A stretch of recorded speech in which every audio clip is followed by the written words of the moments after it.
ഒരക്ഷരം ഉണ്ടാകാൻ കഴിയാതെ മനസ്സിൽ പറയാൻ ആഗ്രഹമുണ്ട്. അപ്പൊ എനിക്ക് പറയാനുള്ളത് അത് പറയാൻ കഴിയാതെ ഉള്ളിൽ വെച്ചിട്ട് നിങ്ങളത് കേട്ടിട്ട് മനസ്സിലാകാത്ത ഒരു കുടുക്ക് പറയാനുണ്ട്. ഇപ്പൊ എങ്ങനെ പറയാന്നറിയില്ല. അപ്പൊ പറയാൻ ആഗ്രഹമുണ്ട് മനസ്സിൽ, പക്ഷെ നാവ് ഒതുങ്ങില്ല. പക്ഷെ ഞാൻ പറഞ്ഞു നിങ്ങൾക്ക് മനസ്സിലാവണില്ല. അത് പെണ്ണുങ്ങളോടൊക്കെ ആണെങ്കിൽ നമുക്ക് ദേഷ്യം വരും. കാരണം ചായ ഉണ്ടാവുന്നോ അല്ലെങ്കിൽ ഇന്നത് ചെയ്യാന്നൊക്കെ എന്തെങ്കിലുമൊക്കെ പറയണ്ടാവുക.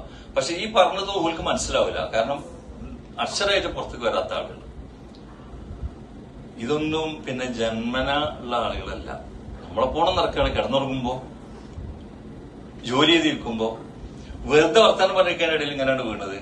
ആ സമയത്തൊക്കെ വീണ് സ്ട്രോക്ക് വന്നപ്പോ തലയോട്ടി പള്ളയിൽ വെച്ച ഒരു 25ഓളം രോഗികളെ കണ്ടിട്ടുണ്ടാവും. അതിൽ തലയോട്ടി സ്ട്രോക്ക് വന്നതിന് ശേഷം സർജറി കഴിഞ്ഞിട്ട് അതെടുത്ത് വയറ്റിൽ വെക്കും. അതല്ലെങ്കിൽ ഹോസ്പിറ്റലിൽ പ്രത്യേക സൗകര്യോടെ വെക്കും. ഒരു നിശ്ചിത കാലം കഴിഞ്ഞതിന് ശേഷം രണ്ടാമത് സർജറി കഴിഞ്ഞിട്ട് പള്ളയെടുത്ത് ഇവിടെ വെക്കും. അതല്ലെങ്കിൽ ഹോസ്പിറ്റലിൽ എടുത്ത് വെക്കും. ചിലതെടുത്ത് വെക്കുമ്പോഴേക്കും ഇൻഫെക്ഷൻ വന്ന് പോയിട്ടുണ്ടാവും. ഇങ്ങനെയുള്ള ആളുകള് ഒന്ന് സംസാരിക്കാൻ വഴിയാതെ, സ്ട്രോക്ക് വന്നതിന് ശേഷം കണ്ണ് അടയാത്ത ആളുകള്. പക്ഷെ നമ്മള് കണ്ണ് അടയാതെ ഉറങ്ങണതിനെ പറ്റി ചിന്തിച്ചു നോക്കിയാണ്. നമ്മളിപ്പോ ഉറക്കം വരുമ്പോ തന്നെ കണ്ണാണല്ലോ ആദ്യം അടയാ. പക്ഷെ സ്ട്രോക്ക് വന്നതിന് ശേഷം കണ്ണൊരു ഭാഗത്തേക്ക് കൂടിയിട്ട് അവസാനം ഒരു ഉറങ്ങിയിട്ടുണ്ടാവും. അപ്പൊ രാത്രി ഇവർ ഉറങ്ങുമ്പോൾ ഭാര്യന്റെ പണി കണ്ണിങ്ങോട്ട് വലിച്ചിട്ട് പഞ്ഞി വെച്ചിട്ട് വേറെ പ്ലാസ്റ്റർ ഒട്ടിക്കാണ്. കാരണം ഉറക്കത്തിൽ ഇപ്പൊ നമ്മുടെ കണ്ണിക്ക് ഇപ്പൊ എന്തെങ്കിലും പാണി പോകുമ്പോൾ നമ്മൾ കണ്ണിയും പോകും. അതിപ്പോ നമ്മൾ അറിയാതെ പോലെ സംഗതി. പെട്ടെന്ന് കണ്ണിയും പോലോ, പൊടി വന്നാൽ കണ്ണിയും പോകും, പാണി വന്നാൽ ഇങ്ങനെ ആക്കും. പക്ഷെ കണ്ണ് ചിമ്പുക എന്നുള്ളത് ഈ കുറഞ്ഞ സമയം കൊണ്ട് ഇത് അറിയാതെ ഒരു നമ്മൾ കണ്ണ് പൂട്ടാളതില്ലല്ലോ, കൈ കൊണ്ട് പോയി പൂട്ടല്ലേ. ഒരു ഇതിന് വന്നാണ് കണ്ണ് പെട്ടെന്ന് ഇങ്ങനെ ഉണ്ടാക്കിയ കണ്ണടി ചിമ്പുമല്ലോ. കൺപോള ചിമ്പാൻ സാധിക്കാത്ത ഒരുപാട് മനുഷ്യന്മാര്. ഇതൊക്കെ വളരെ നിസ്സാരമായിട്ട് കണ്ണിൽ പോള ചിമ്പ എന്നുള്ളത് വലിയ പറയുള്ളൂ, വലിയ പണി അധ്വാന പണിയൊന്നുമല്ലല്ലോ. എത്രയോ സെക്കൻഡുകൾ നമ്മള് കൺപോളകള് അടച്ചു. അപ്പൊ തലയോട്ടി വയറ്റിൽ വെച്ചവര്, കൺപോളയില്ലാത്തവര്, കേൾക്കാൻ കഴിയാത്തവര്, നാവുണ്ടായിട്ടും സംസാരിക്കാൻ കഴിയാത്ത, നമ്മള് നാവുകൊണ്ട് നമ്മൾ എന്തൊക്കെ പറയണം എന്നുള്ളത് നമ്മൾ ആലോചിച്ചാൽ അപ്പൊ സംസാരിക്കാൻ കഴിയാത്ത ഒരുപാട് മനുഷ്യന്മാർ. അതായത് ജന്മനല്ല ഈ പറഞ്ഞതൊന്നും.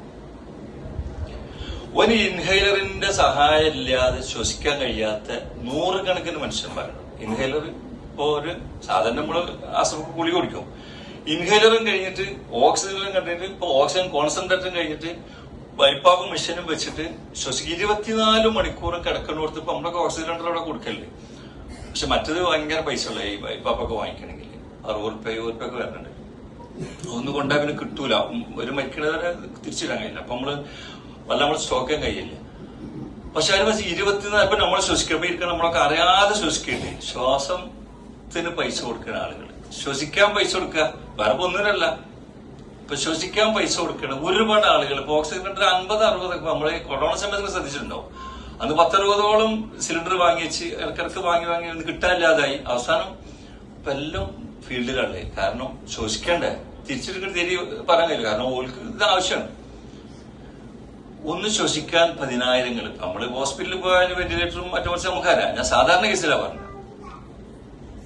അടുത്ത സമയത്ത് വായിച്ചൊരു ഒരു ലേഖനത്തിൽ കണ്ട് ഇങ്ങനെ സൗദി അറേബ്യയില് ഉള്ള വലിയൊരു മനുഷ്യന് സ്ട്രോക്ക് വന്ന്, ഒരു ഇംഗ്ലീഷ് ഇതിൽ വന്നത് നമ്മളതൊരു പ്രസിദ്ധീകരണത്തിൽ വന്നതിന് മലയാളം ഞാൻ വായിച്ചു കൊടുക്കുന്നുണ്ട്.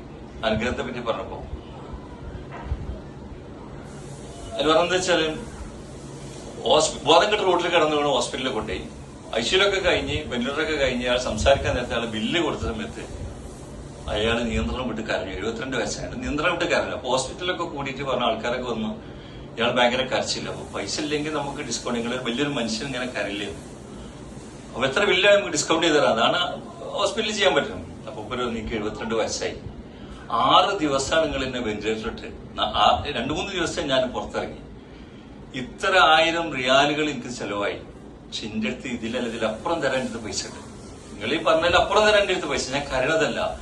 ഈ 72 കൊല്ലത്തിനിടയിൽ കഴിഞ്ഞ 6 ദിവസത്തിന്റെ അപ്പുറം ഞാൻ എന്നെ ശ്വസിപ്പിച്ച പടച്ചോനോട് ഞാൻ എന്ത് നന്ദിയാണ് കാണിച്ചത്. അല്ലാതെ നിങ്ങളെ ബില്ലടക്കാനുള്ള പ്രശ്നം കൊണ്ട് നിങ്ങൾ എത്ര ബില്ലെന്നാൽ എനിക്ക് തരാൻ പറ്റും. 6 ദിവസത്തിന് എത്ര ബില്ലാണെങ്കിൽ ഈ 72 കൊല്ലക്കാലഘട്ടത്തിൽ ഞാൻ എനിക്ക് ശ്വസിക്കാൻ സൗകര്യം നിന്ന പടച്ചോന് ഞാൻ എന്താണ് തിരിച്ചു കൊടുത്തത് എന്നുള്ളതാണ് ആ മനുഷ്യന് നൊമ്പരപ്പെടുന്നത്. നമ്മളിപ്പോ ഈ ശ്വസിക്കണ അറിയണില്ലല്ലോ. പിന്നെ നമ്മളൊക്കെ പോയി ഇരിക്കണ ശ്വസിക്കാൻ വേണ്ടി നമ്മൾ പ്രത്യേകിച്ച് ഒരു റിസ്ക് ഒന്നും ഇപ്പൊ നമ്മൾ എടുക്കണ ഇതിലിപ്പോ നമ്മൾ അറിയണില്ലല്ലോ. ഒരു സ്ട്രെയിൻ നമുക്കില്ലല്ലോ.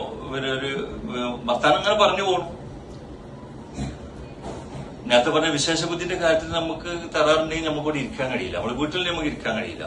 കാഴ്ച പരിമിതികൾ പൂർണ്ണമായിട്ടും നമുക്ക് വരാൻ നമുക്ക് പരസ്താഹം വേണ്ടി വരും. കേൾവിന്റെ പ്രശ്നം നമ്മൾ വേണ്ടി വരും. സംസാരിക്കാൻ നമുക്ക് ഒരാളില്ലെങ്കിൽ നമുക്ക് ഒറ്റക്കൊണ്ട് വരാൻ കഴിയില്ല. ഇതുപോലും ഒരു ഇൻഹൈലറോ അതല്ല ഒരു ഓക്സിജൻ സിലിണ്ടറോ കൊണ്ടെടുക്കുകയാണെങ്കിൽ നമുക്ക് ഇങ്ങോട്ട് വരാൻ കഴിയില്ല. ഇങ്ങനെ എണ്ണിയാൽ ഒതുങ്ങാത്ത അനുഗ്രഹങ്ങൾ വാങ്ങിയ ആളുകളാണ്. നമുക്ക് സാധാരണ കാണുന്നതാണ് കിഡ്നി രോഗികൾ. പടച്ച റബ്ബ് വെറുതെ തന്ന പച്ചവെള്ളം ഒരു 4 ഗ്ലാസ് പോലും കൃത്യമായിട്ട് കുടിക്കാൻ കഴിയാത്ത ആയിരക്കണക്കിന് മനുഷ്യന്മാരുണ്ട്. നിങ്ങളെല്ലാവർക്കും പരിചയമുണ്ടോ? ആയിരക്കണക്കിന് മനുഷ്യന്മാർ എനിക്ക് അറിയണതുണ്ട്. അതായത് പടച്ച റബ്ബ് വെറുതെ തന്ന പച്ചവെള്ളം ഒരു 4 ഗ്ലാസ് ഒരു ദിവസം കുടിക്കാതെ ഒന്ന് മൂത്രമായി. ജീവിതത്തിലെ ഏറ്റവും വലിയ സ്വപ്നം എന്താന്ന് ചോദിച്ചാൽ കാക്ക ഒരു 4 ഗ്ലാസ് വെള്ളം കുടിക്കണം, അതൊന്ന് മൂത്രമൊഴിച്ചു പോകണം. നമ്മൾ ഇന്നിപ്പോ നിങ്ങളോട് ഇപ്പൊ ചോദിക്കാൻ മനസ്സിലാക്ക, ഇവിടെ നിങ്ങൾക്ക് ഒരു കെട്ടിടം വാങ്ങി തരാം, നിങ്ങൾ എത്ര വെള്ളം കുടിച്ചു, ഇന്ന് എത്ര മൂത്രമൊഴിച്ചു എന്ന് ചോദിച്ചാൽ എനിക്ക് പറയാൻ കഴിയില്ല. കാരണം മുമ്പ് നീക്കണം മുതലേ വെള്ളം കൂടി ചായ കുടിയിട്ട് ഇങ്ങനെ നടന്നുണ്ട്. എത്ര മൂത്രമൊഴിച്ചു അളവ് നമ്മൾ എടുത്തില്ല. ഡയാലിസിസ് ചെയ്യുന്ന രോഗികൾ നിങ്ങൾ പലരും പരിചയമുണ്ടാവും. ഇവിടെ ചോദിച്ചാൽ അറിയാം, കൊടും വേനൽ പോലും ഈ മൂടിയിൽ ചുണ്ട് ഇങ്ങനെ നനക്കണം ഒരുപാട് രോഗികൾ എനിക്കറിയാം. ചുടുവെള്ളം തണുത്താറി അത് കുപ്പിയിൽ കൊണ്ടിടുന്ന് ചുണ്ടുമൽ ഇങ്ങനെ നനക്കാം. നമ്മളിങ്ങനെ കുടിക്കുമ്പോ പടച്ച റബ്ബ് വെറുതെ എന്ന പച്ചവെള്ളമാണ്. ഏത് സാധുവിനും ഏത് കിണറ്റിൽ വെള്ളം വാങ്ങി കുടിക്കാനുള്ള സ്വാതന്ത്ര്യം. കുപ്പി വേണ്ട വെള്ളം കുടിച്ചാലും കിട്ടുമല്ലോ നമുക്ക്. ഇങ്ങനെ വെള്ളം കുടിക്കാൻ കഴിയാത്ത ആളുകൾ ഇന്ന് ഡയാലിസിസ് മെഷീനിൽ കയറ്റുന്ന ആള് 55 കിലോ ആണെങ്കിൽ നാളെ രാവിലെ ഫ്രീ, മറ്റന്നാൾ വീണ്ടും ഡയാലിസിസ് മെഷീൻ 55 കിലോ ഒരാള് 52 കിലോ 53 കിലോ 2-2.5 കിലോ വേസ്റ്റ്, അത് മൂത്രമായിട്ടും വേർപ്പായിട്ടും വിസർജനായിട്ടും പോവാത്തതിന്റെ പേരിൽ വലിച്ചെടുക്കണേ. 2 കിലോയിലധികം 3 കിലോനൊക്കെ എടുക്കുമ്പോൾ കാലിന്റെ മസിലൊരു പ്രശ്നങ്ങൾ വേറെ വരും. അതായത് വേർപ്പായിട്ടും മൂത്രമായിട്ടും വിസർജനായിട്ടും പോവാത്തതിന്റെ പേരിൽ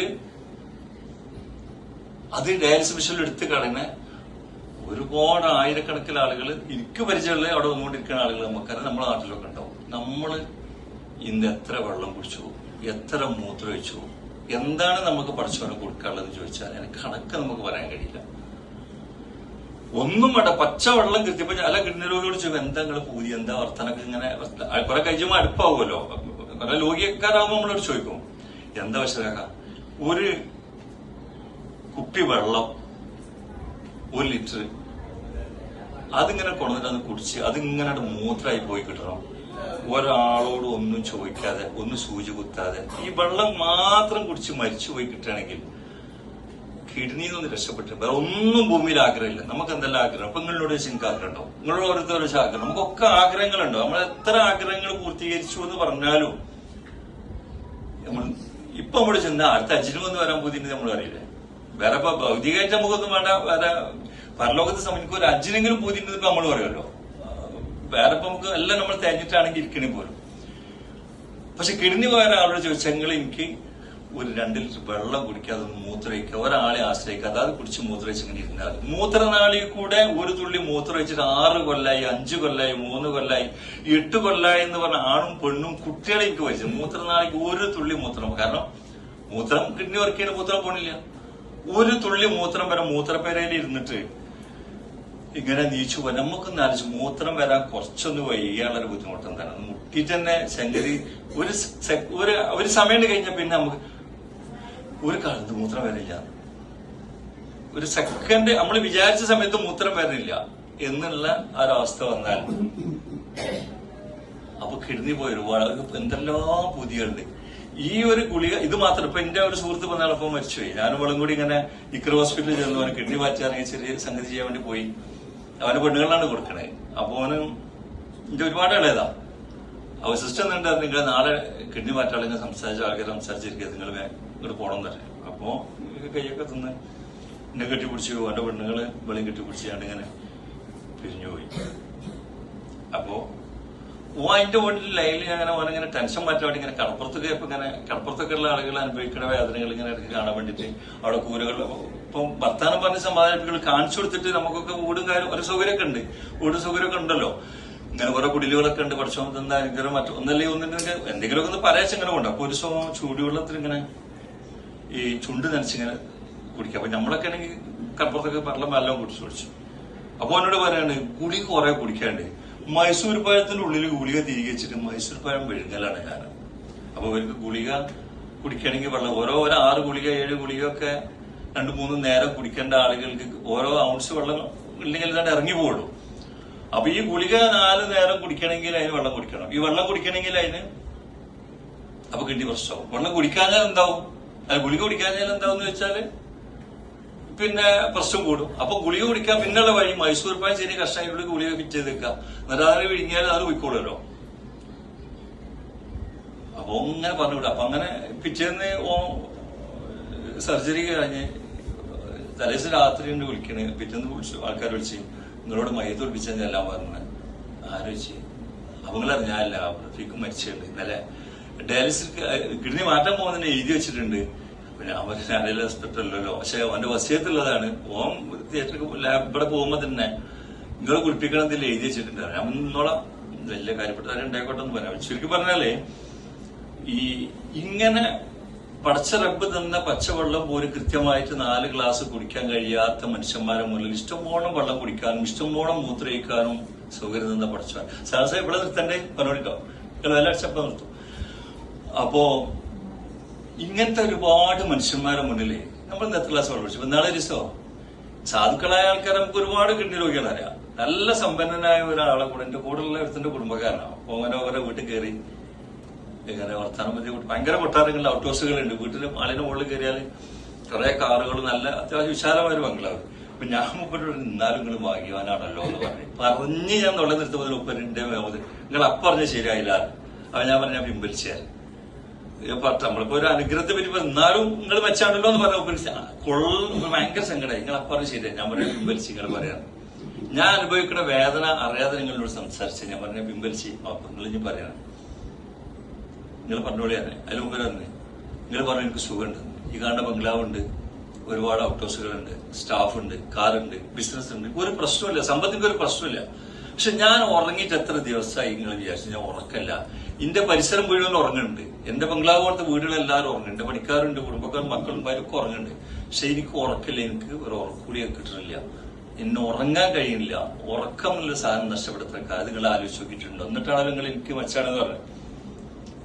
പിന്നെ ദേശി മൂത്രനാളിൽ കൂടെ ഒരു തുള്ളി മൂത്രം പോയിട്ട് 4 കൊല്ലായി. മൂത്രം പോണില്ല. ഒരു തുള്ളി മൂത്രം കഴിക്കാൻ നിങ്ങൾ എത്ര വട്ടം മൂത്രം വെച്ച് എന്നിട്ടാണ് നിങ്ങൾ എനിക്ക് സുഖമാണെന്ന് പറഞ്ഞതാണ്. ശരി, പിന്നെന്താ വെച്ച് പിന്നെ നിങ്ങൾ പറഞ്ഞ സൗകര്യമൊക്കെ ഉണ്ട്. പക്ഷെ ഈ സൗകര്യങ്ങളൊക്കെ ജീവിക്കുമ്പോൾ എനിക്ക് വേണ്ടിയിട്ട് ഒരു ദിവസം എന്റെ കൂടെ ഡ്രൈവർ വരണം, അല്ലെങ്കിൽ എന്റെ കുടുംബക്കാർ വരണം. ആ ടൗണിൽ നിന്ന് കോഴിക്കോട് വലിയൊരു പ്രധാനപ്പെട്ട ഹോസ്പിറ്റലിൽ വരണം, ഡയാലിസിസ് പോകണം. 9 മണിക്കൂർ 2 മണിക്കൂർ 4 മണിക്കൂർ ഓടണം.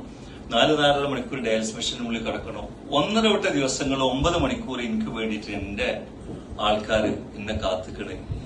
എനിക്ക് വേണ്ടിയിട്ട് മറ്റുള്ളവർ ഇടങ്ങറാവുമ്പോൾ ഞാൻ അനുഭവിക്കുന്ന വേദന എത്ര വലുതാണ് നിങ്ങൾ ചിന്തിച്ചു? ഇതൊന്നും അറിയാതാണല്ലോ നിങ്ങൾ എനിക്ക് സുഖമാണെന്ന് പറഞ്ഞു. ഞാൻ ശരി. പക്ഷെ ഇതും നിങ്ങളെ സംബന്ധിച്ചിടത്തോളം 4ാമത് ഈ നമ്മൾ കണ്ടുകൊണ്ടിരിക്കുന്ന ആയിരക്കണക്കിന് കിഡ്നി രോഗികളുടെ ഇടയിൽ നാളത്തെ ഡയാലിസിസ് ഇനി എന്താണ് കാട്ടാന്ന് ആലോചിക്കുമ്പോൾ കടലിലെ മീനിനെ പിടിച്ച് കരയിക്കിട്ടാ പടക്കുന്നത് പോലെ തന്നെയാണ് ഡയാലിസിസ് ചെയ്യേണ്ട ഒരു സമയത്ത്. ഇന്ന് ചൊവ്വാഴ്ച 12 മണിക്ക് ഡയാലിസിസ് ചെയ്യേണ്ട ഒരു മനുഷ്യന് 12 മണി 1 മണി 2 മണി ആകുമ്പോഴത്തേന് കിതപ്പ് തുടങ്ങും, കാലിന് നീര് വല്ല തുടങ്ങും, അസ്വസ്ഥതകൾ തുടങ്ങും. എന്താ കാട്ടാന്ന് ഓർമ്മ എവിടെങ്കിലും കൊണ്ടുപോയാണ്ട് ഇപ്പൊ നമുക്ക് ഒരു സ്ഥലത്ത് വേറെ ഒന്നും ചികിത്സ ഓടി നടത്താൻ പറ്റും. പക്ഷെ ഡയാലിസിസ് മെഷീനിൽ ആ സമയത്ത് അത് കൃത്യമായിട്ട് അതെന്നെ ചെയ്തിട്ടില്ലേ, ഒന്നും ചെയ്യാൻ പറ്റാത്ത കടലിന് മീനിനെ പിടിച്ച് കര കിട്ടാൻ പടക്കുന്നത് പോലെ കൊടുക്കും ചെയ്യേണ്ട സമയത്ത് ഡയാലിസിസ് ചെയ്യാൻ. അപ്പൊ ഓർക്ക് നാളത്തെ ഡയാലിസിൽ ഒരു സ്ത്രീനെ സംബന്ധിച്ചിടത്തോളം ഭർത്താവ് ശ്വാസം മുട്ടി ഡയാലിസിസ് ചെയ്യാൻ കഴിയാതെ പൈസ ഇല്ലാതെ ശ്വാസം മുട്ടി പടക്കുന്ന ഭർത്താവിന്റെ വേദന കാണണോ? ചെറിയ മക്കൾ അവിടെ നേരം വിശപ്പ് സഹിക്കണ മക്കളുണ്ട്. ഈ മക്കളെ വിശപ്പിന് വേദനയാണോ ഉമ്മ കാണേണ്ടത്, ഭർത്താവിന്റെ ഇതിനാണോ കാണേണ്ടത്?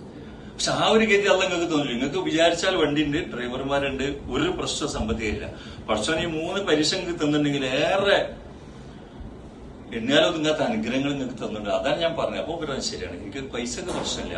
പക്ഷെ ഞാൻ പറഞ്ഞു നമ്മൾ ഒരു നേരത്തെ ഡയാലിസിന് എന്ത് ചെയ്യുന്നു ഓരോരോ പഠിക്കാൻ അവിടെയൊക്കെ നമ്മുടെ അടുത്ത് വന്ന് ഡയാലിസിസ് ആദ്യം 2000-3000 ഒക്കെ കൊടുത്തിയ നമ്മള് ഇപ്പൊ 1000-ഓളം ആളുകൾ വന്നപ്പോ നമ്മൾക്ക് ഓർക്ക് മാസം 1000 ആക്കി ചുരുക്കിയിട്ട് പോലും സാധിക്കുക. 2 മാസത്തിൽ 1000 പോരെയെന്ന് പോലും ചോദിക്കേണ്ട ആവശ്യം, ഒരു ഡയാലിസിസ് പോലും പൈസ കൊടുക്കാൻ പറ്റാത്ത ആൾക്കാർ ഇങ്ങനെ വരുള്ളവർ കൊടുത്തോളൂ.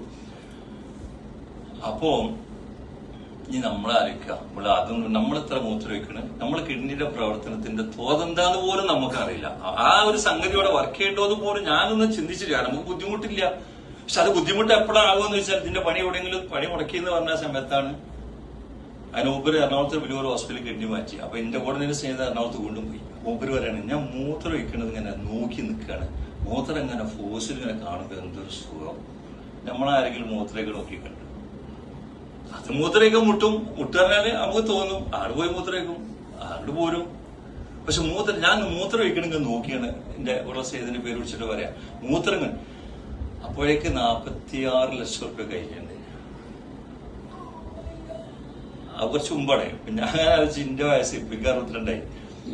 അപ്പൊ ഒരു 10-55 വയസ്സ് ആ സമയത്താണ് ആ സംഭവം ഉണ്ടായി. അപ്പൊ 55 വയസ്സിന്റെ ഒരു ഗുളിക മൂത്രയ്ക്കാൻ ഞാൻ കുടിച്ചു നോക്കിയിട്ടില്ല. നിങ്ങൾ കുടിച്ചോ? മൂത്രയ്ക്കാൻ നമ്മളൊരു ഗുളികന്റെ ആവശ്യം നമുക്ക് വന്നിട്ടില്ലല്ലോ. എന്തോ മൂത്രയ്ക്കാൻ തോന്നി മൂത്രമൊഴിച്ച്, വെള്ളം കുടിക്കാൻ വെള്ളം കുടിച്ച് മൂത്രമൊഴിച്ച്, അതിന് വല്ല പൈസ ഞാൻ ഇന്ന് വരെ ഇപ്പൊ 62 ഇന്ന് വരെ മൂത്രമൊഴിക്കാൻ എന്റെ തടസ്സത്തിന് 1 റുപ്യന്റെ ഗുളിക ഞാൻ കുടിച്ചില്ല. ഞങ്ങൾ കുടിച്ചിട്ടുണ്ടാവില്ല. പക്ഷെ അങ്ങനെ വേണ്ട വരാൻ നിൽക്കട്ടെ.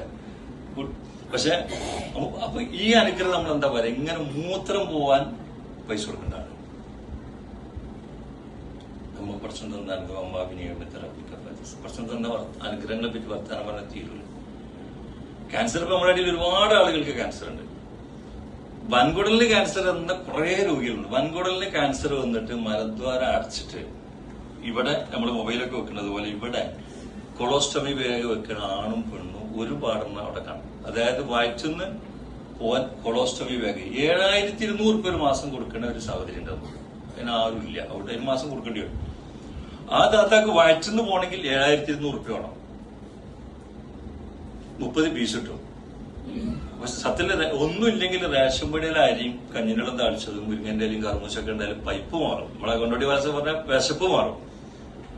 റേഷൻ പടിയിലെ അരി ഇട്ടാലും കഞ്ഞിനെള്ളം താളിച്ച് എന്തെങ്കിലും ഇറച്ചി മീനൊന്നും വേണ്ട. പക്ഷെ ഇങ്ങനെ തിന്നുന്ന ഭക്ഷണമാണെങ്കിലും മലായിട്ട് രൂപാന്തരപ്പെട്ട് പോവുകയാണെങ്കിൽ 7000 വേണം. തിന്നാൻ ഒരു മാസത്തിൽ 7200 ഒരു പ്രശ്നമില്ല. വേറെ നല്ല അടിപൊളി ഉണ്ടാവുന്നതിലോട്ട് വിശപ്പ് മാറുമല്ലോ. പക്ഷെ ഇങ്ങനത്തെ ആളുകളും കാക്ക ഇവർ പൈസ കുറക്കല്ലേ, ഇവർ 1000 രൂപ 2000 രൂപ ബാഗ് വാങ്ങാനാണ്, തിന്നാനല്ല, കുടിക്കാനല്ല, ലക്ഷറിക്കല്ല, വേറെ ഒന്നിനല്ല. ആകെ ചോദിക്കുന്നത് വയറ്റത് പോലും ഇവിടെ വെക്കാൻ സാധനം വാങ്ങാൻ. ഇവിടെ വെക്കുന്ന സാധനം തന്നെ ഒന്നിപ്പം ഏതുപോലെ വെച്ചാൽ ടാങ്കിൽ വെള്ളം നിറച്ച് ടാപ്പ് തുറന്നിട്ട് ഇച്ചിച്ച് പോകും.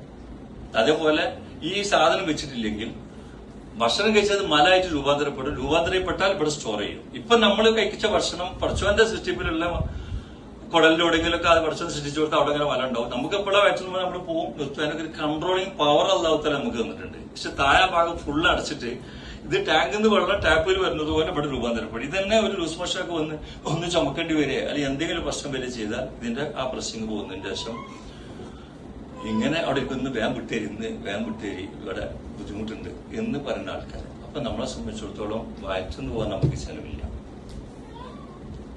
നെറ്റലിന് ശതം പറ്റിയ ഒരുപാട് ആളുകൾ നമ്മുടെ ഫിസിയോതെറാപ്പി സെന്ററിലാണെങ്കിൽ ഭിന്നശേഷി ക്യാമ്പിലാണെങ്കിൽ ഒരു 10-200 ചില്ലാനം രോഗികൾ നിരന്തരം ഭിന്നശേഷി ഫിസിയോതെറാപ്പിയായിട്ട് ബന്ധപ്പെട്ട രോഗികളുണ്ട്. എപ്പോഴും ഒരു 55-60 ഇടയിൽ ഫിസിയോതെറാപ്പിയിലുണ്ടാവും. ഒരു 40 ആൾ കിടത്തി ചികിത്സിച്ച് 10-15 ആൾ വന്നു പോകും. പക്ഷെ അവിടെയൊക്കെ വരുന്ന ആളുകൾ ഒരു മൂത്രം പോകാൻ വേണ്ടി ഒരു നടക്കുന്നതിന്റെ കൂടെ നമ്മൾ മൊബൈൽ കയ്യിൽ വെക്കുന്നത് പോലെ ഒരു മൊബൈൽ യൂറിൻ ബാഗാണ് പലരും കയ്യിൽ. കാലിന്റെ തുടമയിൽ പാൻറ്റുള്ളവരാണെങ്കിൽ ഇവിടെ കെട്ടിച്ചിട്ടുണ്ടാവും. നടക്കാൻ പറ്റുന്നവർക്ക് വീൽ ചെയറിലാണെങ്കിൽ ഇവിടെ കെട്ടിപ്പോകും. കാരണം മൂത്രം അനിയന്ത്രിതമായിട്ട്, അതായത് മൂത്രം പോയിക്കൊണ്ടേയിരിക്കുകയാണ്. ഒരു ഭാഗത്ത് കൊളസ്ട്രോൾ വെക്കുന്ന ആളുകൾ, ഒരു ഭാഗത്ത് യൂറിൻ ബാഗ് വെക്കുന്ന ആളുകൾ. ഇപ്പൊ നമ്മൾ നടക്കുമ്പോൾ നമ്മളെ കൂടെ സഞ്ചരിക്കുന്ന വേറൊരു അവയവം പോലെ കൊളസ്ട്രോൾ ബാഗും യൂറിൻ ബാഗും വെക്കും. അത് കൃത്യമായിട്ട് വെക്കും. മലമൂത്രമാണ് നമ്മൾ കൊണ്ടെടുക്കണം. ഇതിപ്പോ ഉള്ളിലായതുകൊണ്ട് ഇപ്പൊ ആൾക്കാർക്ക് അസ്വസ്ഥത ഉണ്ടാവില്ല. ഇങ്ങനെ നടക്കുന്ന ഒരുപാട് ആളുകൾ മൂത്രം അനിയന്ത്രിതമായി ഈ സുഷുമ്നാടി പൊട്ടിയതിനു ശേഷം മൂത്രം കിട്ടാത്ത ആളുകൾ. ഇപ്പൊ നാളെ ഒരു രോഗിനായിട്ട് ഞങ്ങൾ ഒരു രോഹിച്ചാലിന്റെ അടുത്ത് ബേബിയിൽ ഇങ്ങനെ പോയി നോക്കിയപ്പോ കൗമുന്നൊരു നട്ടൽ പൊട്ടിയത്. അപ്പൊ 3 ദിവസം ടെസ്റ്റുകൾക്ക് ശേഷം രോഹിച്ചാൽ ഇനി ഞങ്ങൾ 2-3 രോഗിനെ ചോദിച്ചു, എടോ ഇനി ഇയാള് മൂത്രം വയ്ക്കില്ല, പെട്ടെന്ന് അങ്ങനെ പറഞ്ഞു. അപ്പൊ ഇയാള് രോഗിയും കൂടെ ഒക്കെ ഞങ്ങൾ 2-3 ആളുണ്ട്. അപ്പൊ ഞങ്ങൾ സാറേ നമുക്ക് ചികിത്സ നമുക്ക് നടത്താൻ. അപ്പൊ ഇതൊക്കെ 3 ദിവസം ടെസ്റ്റ് റിപ്പോർട്ടൊക്കെ ഇട്ടിട്ട് പറയണം. സുഷുമ്നാടി പൊട്ടിയിട്ടുണ്ട്. ഈ നിങ്ങൾക്ക് മനസ്സിലായ രീതിയിൽ പറഞ്ഞാൽ മുട്ട എന്നുള്ള സെൻസ് നഷ്ടപ്പെട്ടു പോയി. ആ നിരപ്പ് ഇനി ഇല്ല. അവിടെ ഇയാൾക്ക് നിങ്ങൾക്ക് ചെയ്യേണ്ട പണി 2 മണിക്കൂർ ഇടുമ്പോൾ ഇയാൾ ട്യൂബിട്ട് മൂത്രമെടുക്കണം. അതായത് വെള്ളം കുടിച്ചാൽ ഒരു 2-3 ഗ്ലാസ് വെള്ളം കുടിച്ചാൽ 2 മണിക്കൂർ കഴിയുമ്പോൾ ഇയാൾ മനസ്സിലാക്കണം മൂത്രമായിട്ട് മാറിയിട്ടുണ്ട്. കാരണം നമുക്ക് ആ തോന്നണ മൂത്രം ഇവിടെ വന്നിട്ടുണ്ട് എന്നുള്ള ആ തോന്നലുകൾ ഇയാൾക്ക് ഇനിയുള്ള ജീവിതത്തിൽ ഉണ്ടാവില്ല. അത് നിങ്ങൾ ശ്രദ്ധിച്ചിട്ട് ഇയാളെ കിഡ്നി പോകും. അയാളെ കിഡ്നിക്ക് പ്രശ്നമില്ല, അയാളെ മുറുക്കൊക്കെ ഒരു സ്ഥലത്തും പ്രശ്നമില്ല, വൃക്ഷത്തിന് പ്രശ്നം, ബ്ലാഡറിന് പ്രശ്നം, ഒന്നും പ്രശ്നമില്ല. പക്ഷെ ഇതൊക്കെ കേടുവരും. നിങ്ങൾ അതുകൊണ്ട് നിങ്ങൾ വെള്ളം നല്ലോണം കുടിക്കണം. 2 മണിക്കൂർ കഴിയുമ്പോൾ മൂത്രം എടുത്തൊഴിവാക്കും. ഇനി മൂത്രം എടുത്തൊഴിവാക്കുക എന്ന് പറഞ്ഞാൽ ആസ്പത്രിയിലെ യൂറിൻ ബാഗിൽ നമ്മൾ കണ്ടിട്ട് 24 മണിക്കൂർ യൂറിൻ ബാഗ് ഇട്ടാച്ചാൽ ഇൻഫെക്ഷൻ വരും. കണ്ടിട്ടാണ് മഞ്ഞ മട്ടൽ ഇങ്ങനെ വരണേ വെള്ളം കുടിക്കാതെ. എന്നാൽ ഇട്ടെടുക്കുക എന്ന് പറഞ്ഞാൽ നീട്ടുള്ള ഒരു പൈപ്പ് ഉണ്ട്, ഒരു 15 സെന്റിമീറ്റർ ഉണ്ടാവും. പക്ഷെ അതിന് തലക്കൽ ഒരു എഡ്ജ് ഉണ്ടാവും, ചിലപ്പോൾ കണ്ടിട്ടുണ്ടാവും. അതിൽ സൈലോക്കൻ ജില്ലയൊക്കെ ഇട്ട് മൂത്രം ഇങ്ങനെ കയറ്റുമ്പോൾ ഈ തലക്കലുണ്ടാവും ഒരു എഡ്ജ്. ഈ ഇത് കയറ്റി മൂത്രനാളിന്റെ ഇവിടെ എത്തുമ്പോൾ ആ മൂത്രം എന്റെ അടുത്തേക്ക് ഇറച്ചിയാണ് ചെന്നിട്ട് ചോര വരുന്ന ആൾ ഞാൻ നേരിൽ കണ്ടിട്ടുണ്ട്. അങ്ങനെ കയറി പോകുമ്പോൾ അങ്ങനെ സിമ്പിളും നല്ലത് ചോര വരും. അങ്ങനെ മൂത്രം വരാതെ ചോര വന്നിട്ട് മടുത്തിട്ട് ഇങ്ങനെ അടങ്ങേറി കുടിക്കണ ആൾ നേരിൽ കാണാൻ പറ്റി.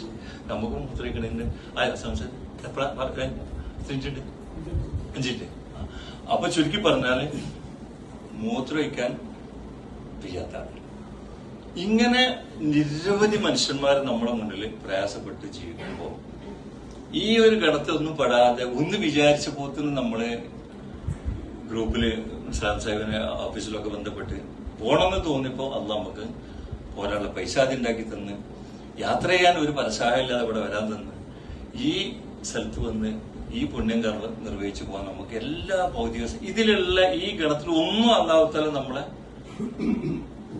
പെടുത്തിയിട്ടില്ലല്ലോ. പെടുത്തിക്കഴിഞ്ഞാൽ ഏതെങ്കിലും ഒന്നുണ്ടെങ്കിൽ ഈ ഒരു സമാധാനത്തിൽ നമുക്ക് ഇവിടെ ഇരിക്കാൻ കഴിയില്ല. വിശേഷ ബുദ്ധിയിൽ ഇവിടെ ഇരുത്തൂല, ഇസ്ലാംസിനെ ഇവിടെ ഇരുത്താം. ഇവിടെ ഇപ്പൊ നമ്മളൊരാൾ ഞാൻ തന്നെ അസ്വസ്ഥ ഉണ്ടാക്കിയാൽ അടുത്ത ആശുപത്രി കൊണ്ടുപോകില്ലേ? ഇതിന് പോലെ പ്രത്യേകിച്ച് പണിയൊന്നുമില്ലല്ലോ. ഈ ഇരിക്കേണ്ട ഇടയിൽ ഒരു ചെറിയൊരു ഭരമില്ലാത്തുണ്ടോ?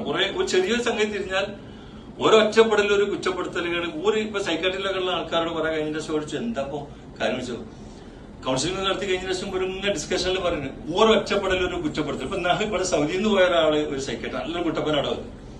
അപ്പൊ ഓരിങ്ങനെ രോഗം പറഞ്ഞ് കുറെ മാരും ഡോക്ടർമാരും സൈക്കോളജിസ്റ്റുമാരൊക്കെ കഴിഞ്ഞിരുന്ന് നമ്മളിങ്ങനെ ചർച്ചന്റെ ഇടയിൽ അപ്പൊ ഇവിടെ പണിക്കൊണ്ടുവന്നതാണ്. ഇവിടെ മെസ്സില് ഇവിടെ ഒരു സ്ഥലത്ത് എന്തോ പണിക്ക് വന്നു, പണിയിട്ടില്ല. അപ്പൊ ഏതൊരു മെസ്സിൽ ഇപ്പൊ പണി നിർത്തി അങ്ങനെ ഭക്ഷണം ഉണ്ടാക്കി മെസ്സെന്ന് തന്നെ ഒരു കൈ പിടിച്ചിട്ടുണ്ട്. ഒരു ആംപ്ലേറ്റ് പോലും ഉണ്ടാക്കാത്ത ബെനെ അപ്പൊ ഈ പണിക്കൊണ്ടെന്ന് വെറുതെ ആൾക്കടി നിന്നോട് ചോദിച്ചതാ. അതിൽ ഓന് പിരാന്തി ഇപ്പൊ ഇവിടെ കൊണ്ടുവന്നിട്ട് ബെനയാണോ കൊണ്ടുവന്നത്? ഒരു ആംപ്ലേറ്റ് പോലും ഉണ്ടാക്കാത്ത, ശരിക്കും ആംപ്ലേറ്റ് ഉണ്ടാക്കാൻ വന്നല്ലോ. ഓന് പണി കിട്ടാത്തപ്പോ മെസ്സിൽ ആരോ കൊണ്ടാക്കിയപ്പോ വെറുതെ ആൾക്കൂട്ടത്തുനിന്ന് ഒരു ഭയങ്കര പിരാന്തായി. ഇപ്പൊ ഇവിടെ നിന്ന് ഒരാൾ നമ്മളാണ്ട് അപമാനിച്ചുവിട്ടാല് ചിലപ്പോ ആ ഒരു ശരീരത്തിന് ഏറ്റില്ലെങ്കിലും മനസ്സത് ഏൽക്കും. പക്ഷെ നീണ്ട വർഷങ്ങള് ഒരു ടോയ്ലറ്റിൽ കെട്ടിട്ടിട്ട് 15 കൊല്ലമൊക്കെ അത് ഓൻ അനുഭവം പിന്നെ കിട്ടിയില്ല. അപ്പൊ അവിടെ ഒരാൾ ടോയ്ലറ്റ് കെട്ടിയപ്പോ നമ്മളവിടെ ചെന്നപ്പോ ആദ്യം പ്രാവശ്യം പറഞ്ഞിട്ട് കേട്ടില്ല. പോലീസ് പത്രക്കാരെ കൊണ്ടുവന്ന് തട്ടിപ്പോ നമ്മള് സ്വാതന്ത്ര്യം തന്നെ കണ്ടപ്പോ ഇന്റെ അത്ര നീട്ടുള്ള ഒരാൾക്ക് കിടക്കാൻ പറ്റാത്ത ഒരു റൂമിൽ കൊണ്ടോട്ടിന്റെ പരിസരത്തില്ല, വേറെ ആരോടില്ല, നമ്മൾ കണ്ടു ഇന്റെ അത്ര നടക്കാൻ നീട്ടില്ലാത്ത ഒരു സ്ഥലത്തൊരു ടോയ്ലറ്റ്. ആ ടോയ്ലറ്റിൽ ഒരു ചെറിയ പായി, അതിലൊരു ഓസിട്ടിൽ ഒരു മനുഷ്യൻ ഇങ്ങനെ കിടക്കാം, താടിയൊക്കെ നീട്ടി വെജൊക്കെ ആയിട്ടുണ്ട്. അവസാനം പിടിച്ച ഹോസ്പിറ്റലിൽ കൊണ്ട് അല്ലെന്നില്ല കുറെ കാലം അടുപ്പിച്ച് മാറി. ഞാൻ പറഞ്ഞതെന്ന് വെച്ചാല് ഓരോ ഒറ്റപ്പെടലും ഒരു കുറ്റപ്പെടുത്തലുകളൊക്കെ മതി. അല്ലെങ്കിൽ ഒന്ന് താങ്ങാനാകത്തും തലക്ക് കൊണ്ടാൽ നമ്മളെ പേര് മാറിപ്പോകും. അങ്ങനെ ഹിദായത്ത് മുതല് തലച്ചോറ് മുതല് ഇതുവരെയുള്ള എണ്ണാലൊതുങ്ങാത്ത അനുഗ്രഹങ്ങൾ കിട്ടിയ നമ്മള് പഠിച്ചവനോട് കൂടുതൽ കൂടുതൽ ശുക്രിയാണ്. അതിൽ ഒന്ന് ഇന്നലെ സാംസാരിച്ച് വളരെ വിശദമായിട്ട് പറഞ്ഞു തന്നെ ഹിദായത്താണ്. 2 നമുക്ക് കിട്ടിയ ഈ ഭൗതിക സാഹചര്യങ്ങളാണ്. ഇതെല്ലാം നമ്മൾ സാധാരണ പറയും ഹാദാമിൻ ഫദിലി റബ്ബി. പല സ്ഥലത്തും കാണും, ബസ്സിൽ കാണും, വീഡിയോ കാണും, നിയമത്തിൽ. പക്ഷെ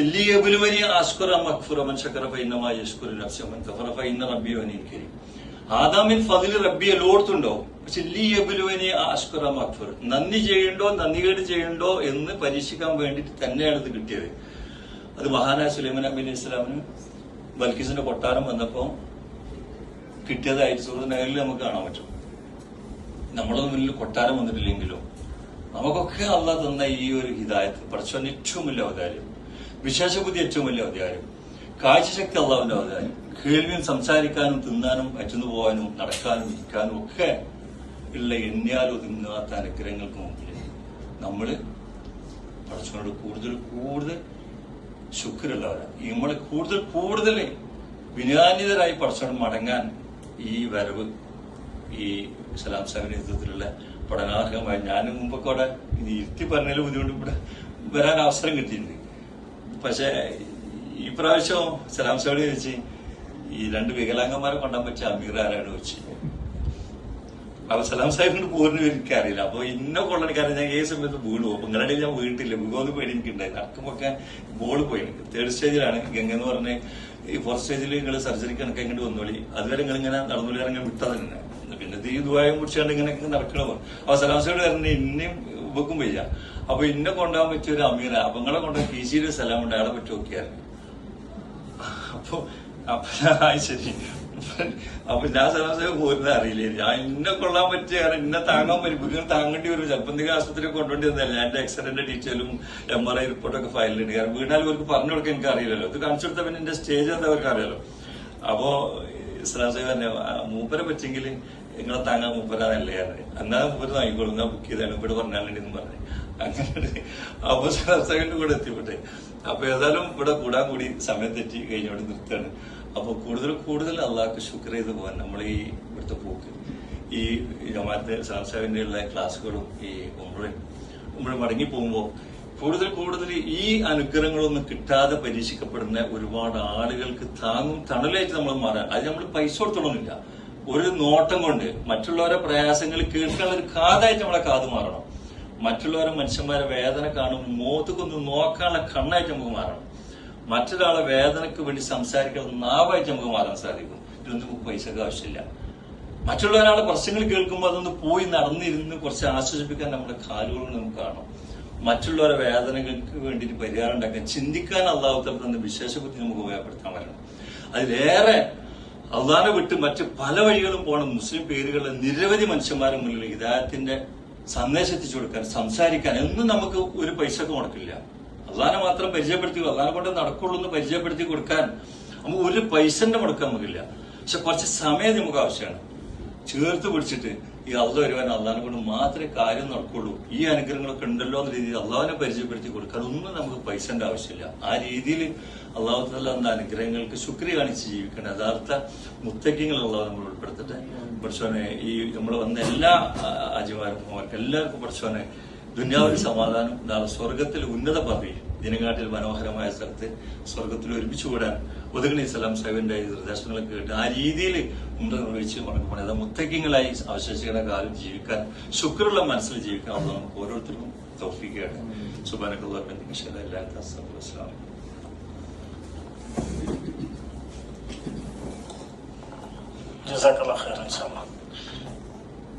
ഒരു 2 മണിക്കൂറെന്നെങ്കിലും ഉണ്ടെങ്കിൽ മൂപ്പരനുഭവത്തിന്റെ എന്തെങ്കിലും ചെറിയൊരു ശകലം പറയാൻ പറ്റുള്ളൂ. അതിന് മാത്രം കൊല്ലം ഈ മേഖലയിൽ പ്രവർത്തിച്ച ഒരാളാണ്. അൽഹംദുലില്ലാഹ്.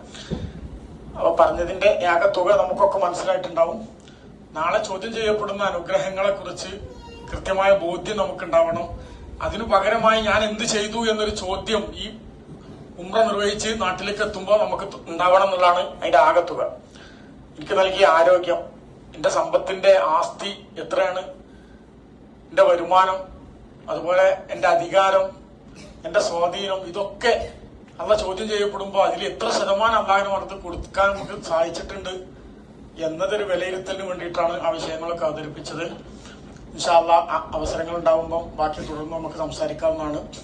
ഞാൻ പിന്നെ അവസാനിപ്പിക്കാണ് 11:30, കാരണം 12:15 ബാങ്കാണല്ലോ. ഒന്ന് റെസ്റ്റ് എടുത്ത് ഒന്നുണ്ടാക്കി ഹറമിലെത്തേണ്ട ആവശ്യമുണ്ടല്ലോ. അള്ളാഹു നമ്മളെ ഇന്ന് സ്വീകരിക്കട്ടെ. നാളെ